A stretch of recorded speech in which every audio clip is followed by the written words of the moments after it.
فرماتے ہیں دوسری کامیابی کی علامت الذین هم فی صلاتهم خاشعون.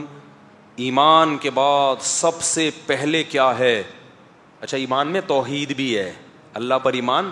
قرآن کہتا ہے وما یؤمن اکثرهم باللہ الا وهم مشرکون. بہت سے لوگ اللہ پر ایمان لے کر آتے ہیں، ساتھ میں شرک بھی کر رہے ہوتے ہیں. عیسائی بھی کہتے ہیں ہم ایک اللہ کو مانتے ہیں، پھر کہتے ہیں عیسیٰ اللہ کے بیٹے ہیں. اللہ کہتے ہیں اس ماننے کی تکلف کی ضرورت نہیں ہے، جب بیٹا تو اسی کی جنس میں سے ہوتا ہے، تو اللہ کا تو مثل کوئی بھی نہیں ہے. لیس کمثلہ شیء، اللہ جیسا کوئی بھی نہیں ہے. بیٹا باپ جیسا ہوتا ہے کہ کہتے ہیں نا ناک دادا پہ گئی ہے، آنکھیں، اور شرارتی اگر ہو تو بیوی کہتی ہے بالکل باپ پہ گیا ہے. ٹھیک ہے نا، بالکل کس پہ گیا ہے؟ باپ پہ گیا ہے. تو بیٹا نہیں ہو سکتا اللہ کا کوئی. تو عقیدہ توحید ہے، اس میں یا اللہ مدد ہوگا یا رسول اللہ مدد نہیں چلے گا، یا غوث آدم مدد نہیں چلے گا، قبروں سے مانگنا نہیں چلے گا. اگر کرنا ہی ہے پھر اللہ کہتا ہے پھر یہ مجھ پر ایمان کے تکلف کی بالکل بھی ضرورت نہیں ہے. میں اکثر اس کو ایک مثال سے سمجھاتا ہوں. اللہ توحید کے بارے میں غیرت مند ہے، اور غیرت مند شرکت برداشت نہیں کرتا. یہ بالکل ایسے ہے ایک آدمی کی 4 بیویاں ہو سکتی ہیں کیونکہ مرد سربراہ ہے، سربراہ کے ماتحت 4 ہو سکتے ہیں، لیکن ایسا نہیں ہو سکتا کہ ایک عورت کے 4 شوہر ہوں، کیونکہ سربراہ 4 نہیں ہو سکتے. سربراہ حکمران ہمیشہ ایک ہوتا ہے، حاکم ہمیشہ ایک ہوتا ہے. تو اللہ سربراہ ہے یا ماتحت ہے؟ معاذ اللہ سربراہ ہے، وہ ایک ہی ہوگا. یہ ایسا ہی ہے، اتنا غیرت والا مسئلہ ہے نا یہ، کہ ایک عورت کہتی ہے آپ میرے ہسبینڈ ہیں، آپ کا دل باغ باغ ہو گیا، آج تو بیگم نے میری رسپیکٹ کی، مجھے اپنا شوہر مان لیا. کہتی ہے آپ بھی ہیں، پڑوس کے وسیم بھائی بھی لگتے ہیں میرے ہسبینڈ. آپ بولو گے پھر وہی تیرا ہسبینڈ ہے، میں تیرا ہسبینڈ نہیں ہوں، دفع ہو یہاں سے. کیا خیال ہے؟ اگر غیرت مند ہوگے، اگر بے غیرت ہوگے ایک نمبر کے، آپ کہو گے تھینک یو. کیا کہو گے آپ؟ Thank you. مجھے فخر ہے کہ میری وائف براڈ مائنڈ ہے، بہت اللہ نے اس کو یورپ کی یونیورسٹی میں پڑھ کے آئی ہے. امریکہ ایسے ہی تھوڑی میں نے بھیجا تھا، انگلش ٹش فش انگلش بولتی ہے فرفر. اور یہی تو ہے یہ گھٹیا نیچ قسم کے لوگ جن کے صرف ایک شوہر ہوتا ہے، یہ مجھے بالکل بھی پسند، یہ کبھی بھی ترقی نہیں کر سکتے. سمجھتے ہو؟ تو غیرت ہوگی تو بہت سی چیزیں سمجھ میں آتی ہیں. تو غیرت ہوگی تو عقیدہ توحید سمجھ میں آئے گا، بغیرتی ہوگی تو عقیدہ توحید سمجھ میں نہیں آئے گا. اچھا کیا کریں، اب 2 نمبریاں بہت ہو رہی ہیں. بہت سے لوگ کہتے ہیں ہم تو نہیں کہتے اللہ کے علاوہ بھی کوئی اللہ ہے. یہ ایسا ہی ہے جیسے کوئی عورت کہہ رہی ہے میں تو نہیں کہتی کہ میرے ہسبینڈ کے علاوہ بھی کوئی ہسبینڈ ہے، لیکن وہ ہسبینڈ کو جو رائٹس دینے چاہیے وہ کس کو دے رہی ہے؟ پڑوسیوں کو. تو ہسبینڈ کہے گا پھر اس تکلف کی ضرورت نہیں ہے کہ میرا ایک ہسبینڈ ہے. عملی طور پر تم نے 6 ہسبینڈ بولو رکھے ہوئے. خاص محبت ہے جو ہسبینڈ کو دی جاتی ہے، وہ والی محبت میں کسی اور سے شرکت. زینت کس کے لیے عورت اختیار کرے گی؟ ہسبینڈ کے لیے، اپنی طرف مائل کرنے کے لیے. اب آپ جب گھر میں آتے ہیں سڑے ہوئے کپڑوں میں، پڑوس کا وسیم جب آتا ہے ایک دم چمک چھلو بنی ہوئی ہے، آپ کہو گے بھائی یہ جو تو مجھے زبان سے کہتی ہے نا ہسبینڈ، وہ تیرا کچھ لگتا نہیں ہے. رائٹ اس کو وہ والے دے رہی ہے جو کس کو دیے جاتے ہیں؟ ہسبینڈ کو. تو مشرک جو ہے کیا کہتا ہے؟ وہ گڑبڑ یہ کرتا ہے، وہ کہتا ہے میں ایک اللہ کو مانتا ہوں، اللہ کے علاوہ کوئی دوسرا اللہ نہیں ہے. یہ مشرکین مکہ بھی 2 نمبری کرتے تھے. وَلَئِن سَأَلْتَهُم مَّنْ خَلَقَ السَّمَاوَاتِ وَالْأَرْضَ لَيَقُولُنَّ اللَّهُ. اللہ کہتے ہیں کہ ان سے پوچھیں کس نے آسمان و زمین کو بنایا. مشرکین کہتے تھے صرف اللہ کو، ہم اللہ کے علاوہ کسی کو نہیں مانتے. پھر اللہ کہتا ہے پھر جھکتے کیوں ہو دوسروں کے سامنے جا کے، ان سے مدد کیوں مانگتے ہو؟ آج ہم نے جو سورت پڑھی ہے نا سورہ مومنون، اس کے آخر میں کیا ہے؟ وَمَن يَدْعُ مَعَ اللَّهِ إِلَٰهًا آخَرَ. جو اللہ کے علاوہ کسی معبود کو پکارے گا، تو جس کو پکارے گا وہ معبود ہی ہے. تو اس لیے اسلام میں اللہ کے سوا کسی کو پکارنا جائز نہیں ہے. ایک شرک اکبر ہے، ایک شرک اصغر بھی ہوتا ہے جس کو ریاکاری کہتے ہیں، اللہ کے لیے علاوہ کسی اور کے لیے عبادت کرنا. اسی میں یہ بھی داخل ہے کہ آپ جو عاملوں کا اپنے دماغ میں آپ نے ایک تصور بٹھا لیا ہے نا کہ ان کی پھونکوں سے اور ان کے عملیات اور فلیتوں پلیتوں سے کام بنے گا، یہ بھی ایک قسم کا شرک ہی ہے.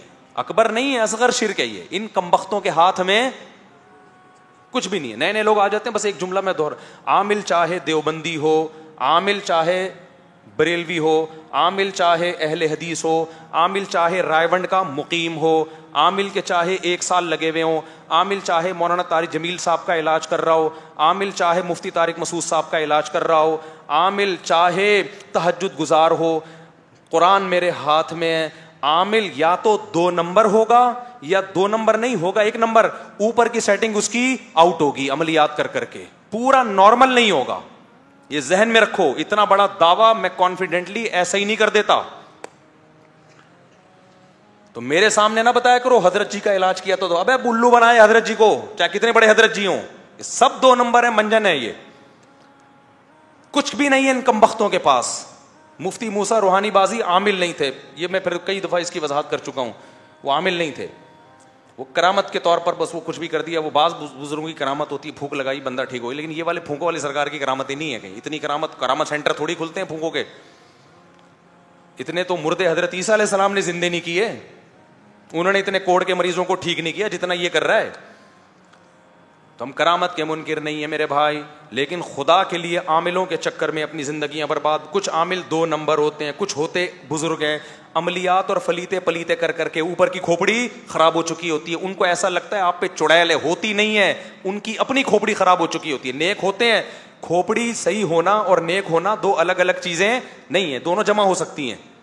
بعض بندہ نیک ہوتا ہے اور سیٹنگ آؤٹ ہو جاتی ہے. تو انہوں نے عملیات کی ہیں، ان کی سیٹنگ آؤٹ ہے، آپ نے نہیں کی، آپ کیوں پاگل ہو کے ان کے پاس جا رہے ہو؟ تو خیر ابھی ہم جلدی سے سورت کو نمٹاتے ہیں.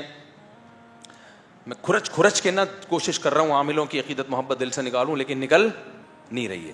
تو اللہ فرماتے ہیں والذین هم فی صلاتهم خاشعون. دوسری کامیابی کی علامت، پہلی ایمان جس میں عقیدہ توحید سب آ گیا، دوسری بات نمازوں میں خشوع پیدا کرتے ہیں. جس کی نماز میں خشوع نہیں ہے اللہ کی نظر میں وہ کامیاب نہیں. تراویحوں میں کیسا بیڑا غرق ہو رہا ہے نمازوں کا یار، یوٹیوب پہ آ رہی ہوتی ہیں گاؤں دیہاتوں کی تراویحاں، ان الذین تعلمون، ٹھک رکوع، ٹھک قوما، ٹھک سجدہ. تسلی سے 3 تسبیحات تو پڑھ لو. اب اس کا بعض لوگوں نے حل یہ نکالا ہے کہ اتنی 20 رکعتیں ہو ہی نہیں، رکعتیں ہی شارٹ کر دیں. یہ غلط طریقہ ہے، یہ غلط طریقہ ہے کہ 40 سجدے کرنے تھے آپ نے وہ 16 سجدوں پہ لا کے، 40 اور 16 میں کتنا فرق ہے. اصل طریقہ یہ ہے کہ بھائی جتنی تراویح ہے اتنی پڑھو، لیکن خشوع اور خضوع کے ساتھ. پھر بھی ہم یہ کہتے ہیں کہ 2 رکعتیں پڑھ لے تمیز سے، ان 20 رکعتوں سے وہ بہتر ہے جس میں آپ کے منہ پہ نماز کپڑے کی طرح لپیٹ کے مار دی جائے. تو مذاق مت بناؤ میرے بھائی تراویح کو. ایسے اسپیڈ میں نا مقابلے ہوتے ہیں، تمہارے یہاں کتنے بجے تراویح ختم ہوتی ہے؟ ابے ہمارے یہاں 9:45. ابے ہمارے یہاں تو 9:44 پہ ختم ہوتی ہے. 1 منٹ میں کیا تیر مار لیا یار تو نے؟ 10-15 منٹ میں کون سا طوفان آ جائے گا؟ مقابلے چل رہے ہوتے کہ نہیں ہوتے؟ تمیز سے پڑھو. فقہا نے یہ مسئلہ لکھا ہے کہ اگر کوئی قاری تمیز سے تلاوت نہیں کر رہا تو پھر قرآن ختم کرنے کے بجائے علم طرح سے پڑھ لو، لیکن تمیز سے پڑھو. تو تمیز کی چھوٹی رکعتیں وہ افراتفری والی زیادہ رکعتوں سے بہتر ہے.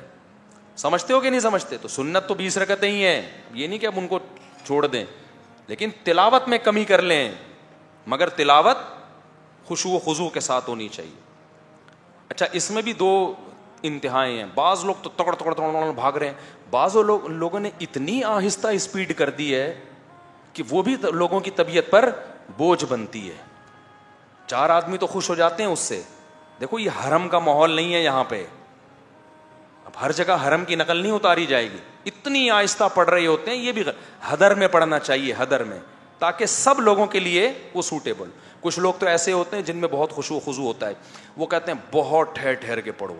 وہ اللہ سے ان کا بڑا زبردست قسم کا کنیکشن ہوتا ہے. وہ تو 4-6 آدمی ہر مسجد میں ایسے نیک شریف شرفا ہوتے ہیں، ان کے لیے تو بہت آرام سے. لیکن اسلام کا مزاج یہ ہے کہ جماعت کی نماز میں میجورٹی کو دیکھا جائے گا. کس کو دیکھا جائے گا؟ میجورٹی. تو میجورٹی کو دیکھا جائے گا تو میجورٹی حدر کو پسند کرتی ہے. حدر کا مطلب تھوڑی سی رفتار ہو، مگر اتنی تیز نہ ہو کہ سمجھ میں نہ آ رہا ہو، اتنی آہستہ بھی نہ ہو کہ 4 آدمی خوش ہوں اور 400 بیزار ہو کے گھر چلے جائیں. حدر میں ہو. حدر کا مطلب ہوتا ہے روانی سے پڑھنا, مگر وہ روانی تیز والی روانی نہ ہو. میں پڑھتا ہوں نا, میری ریکارڈنگ بھی سورہ مریم کی پڑھی ہوئی ہے, روانی ہے لیکن وہ ایک ایک لفظ الحمدللہ سمجھ میں آ رہا ہے. تو نماز کو خشوع و خضوع سے پڑھو. اچھا ایک اہم آپ کو پوائنٹ کی بات بتاتا ہوں, جس کا نماز میں دل نہ لگتا ہو نا, ہمت کر کے ایک دفعہ 100 رکعت کی نیت باندھ لے. وہ 100 نہیں تو 50 رکعت پڑھ لے. جس کام میں دل نہ لگ رہا ہو نا, وہ ایک دفعہ تمیز سے کر لو, اگلے دن سے دل لگنا شروع ہو جائے گا. یہ میں آپ کو لکھ کے دے رہا ہوں. آپ 50 رکعتوں کی نیت باندھ لو, 50 رکعتوں کے بعد نا پھر آپ کو تسلی سے پڑھو 50 رکعتیں, عادت پڑ جائے گی آپ کو, دیکھنا. تو اس کا بڑا فائدہ ہوتا ہے. تو اللہ نے فرمایا ہم فی صلاتہم خاشعون, جنتیوں کی دوسری علامت کیا ہے؟ نمازوں میں خشوع پیدا کرتے ہیں, ٹرخاتے نہیں ہیں. تراویح میں رکوع میں تسلی سے 3 دفعہ سبحان ربی العظیم, قومے میں جانے کے بعد تسلی سے ربنا لک الحمد, بہتر ہے تھوڑی لمبی دعا پڑھ لو, ربنا لک الحمد حمدا کثیرا طیبا مبارکا فی. اس سے کم از کم کچھ دیر تو اسٹے ہوگا نا, ورنہ یوں کھڑک کر کے اٹھتے ہیں, بس تھڑک کر کے سردے میں ڈائپ لگانے کی فکر ہوتی ہے. تو تسلی سے کم 3 دفعہ امام کو چاہیے تسلی سے تسبیح پڑھے. سردے میں بھی 2 سردوں کے درمیان تھوڑا سا بیٹھے, دعا پڑھ لے, اللہم اغفر لی وارحمنی وہادنی وارزقنی واجبرنی وارفعنی. یہ دعا سنت سے ثابت ہے. 2 سردوں کے درمیان یہ دعا پڑھ لے گا نا تو ایک دم ٹھک کر کے دوسرا سردہ نہیں ہوگا. مجھے تو بہت وحشت ہوتی ہے کسی ایسے امام کے پیچھے کھڑے ہو جاؤں نا جو یوں یوں یوں یوں کر رہا ہے. چھوڑ دے, اس سے بہتر ہے آدمی آرام سے بیٹھ کے چائے پیے گھر جا کے. تو ٹرخا کیوں رہا ہے؟ اس سے عادت خراب ہوتی ہے, باقی نمازیں بھی پھر ایسے ہی ہو جاتی ہیں. تو اس کا